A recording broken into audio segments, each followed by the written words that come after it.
the end of my life. Nobody could have despised me any more or much better than I did, all by myself. I saw the looks of disgust that they tried to cover while quickly turning away. Children spoke to me frankly, and their parents hissingly pulled them aside. I hated myself for even the slightest hint of feeling sorry for me. Many women were frightened to be left alone anywhere close to me. Others fled laughing together, and I was left devastated in their echoes. In a world of clean and shiny youth, I was a disgusting, pus-filled sack. I knew without a doubt there was no sense in even trying ever again. I was isolated and alone, and I knew it was far easier that way.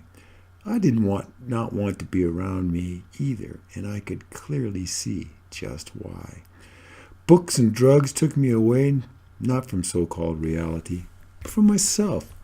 A simple glance in the mirror brought on hours of suicidal thoughts. Everywhere I went, people stared briefly and then turned away quickly in repulsion. I chose silence, knowing that I would never have listened to such a thing as me. I grew obsessive and compulsive after seemingly endless failures. Family occasions became agonizing ordeals, though only of simple, polite conversations. Too cowardly for suicide, I tried to kill myself by becoming accident-prone. No one could help me, and I grew less and less willing to help myself. Self-hatred banished self-pity, and caustic cynicism encrusted me like a scab. A selfish depression weighed down all my thoughts and filled my head like a bad cold.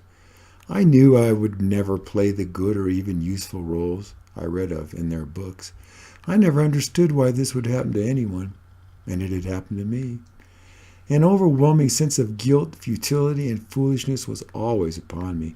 I gave up on plans that others made and kicked aside the dreams that they pursued. Quit bothering to try after they proved to me too many times that it did not help. I watched as others grew up and moved on and knew that I would always remain. Would not have bothered listening had anyone ever even tried to talk to me. Wore the same nondescript clothes for years because it simply made no difference. Avoided eye contact out of a sense of shame and bitter self-loathing. Went for days at a time without a word and never really spoke to anyone. Slept as much as I could but never awoke from the foolish nightmare. Spun slowly in a powerful eddy of painful but meaningless absurdity. Saw all too clearly the trivial nature of my inescapable predicament.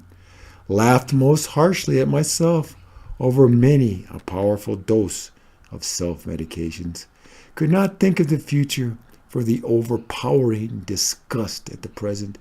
Grew mute and apathetic from visualizing myself as others saw me. Could not conceive of a future from the ruins of my self-destructive present. Traveled to distant fantasies with the music to forget for just a few moments. Had to take the bit part of an irrelevant fool in every single thing I did. Sat in the back in silence and simply took all the tests for no good reason. Could not adopt any role models, for I knew they would not want me as a follower. Had an overwhelming need for drugs to gain brief pause from self-loathing. Spent almost all my time alone, but was ashamed to be my only and best friend. Hated the world I had to build because I was not fit to be in theirs. Did not want to live, but knew it would even be stupider to die. Grew so tired of being lonely, but that didn't help at all. Had to stay numbed up because everything I did just made my lame shit worse. Missed all the good times then, and I bitterly miss them still. Kept my mouth shut since I would not have taken seriously anything that I said.